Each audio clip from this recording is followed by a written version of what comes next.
Pour commencer, pouvez-vous nous préciser ce qu'est un microbe?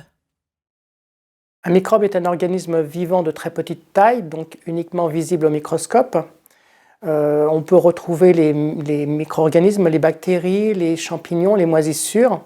Par contre, les virus ne sont pas considérés comme des microbes, mais sont des parasites. Quel type de microbes peut-on rencontrer dans la restauration? On peut les classer en 3 catégories.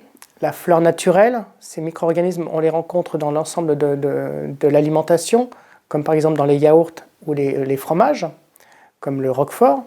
On peut également retrouver la flore opportuniste. Cette flore va être principalement gênante sur des personnes fragilisées, comme le staphylocoque doré.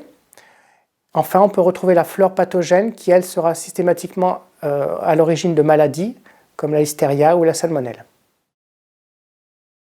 Qu'est-ce qui favorise le développement des microbes?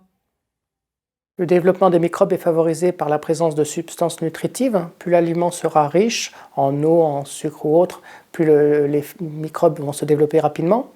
Par exemple, la chantilly est un aliment qui est très fragile, puisque très riche. À l'opposé, une biscotte ne risque pas grand-chose en matière de risque sanitaire.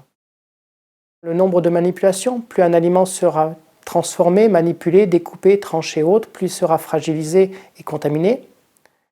L'environnement, les circulations d'air, les circulations d'eau ou la circulation du personnel peut être à l'origine de contamination. Pour finir, la maîtrise des températures et du temps est nécessaire pour garantir la qualité sanitaire des aliments. Et en conclusion? L'ensemble de l'activité de transformation, distribution et stockage des denrées alimentaires peut être préjudiciable à la qualité sanitaire de l'aliment, donc il faut être vigilant en permanence.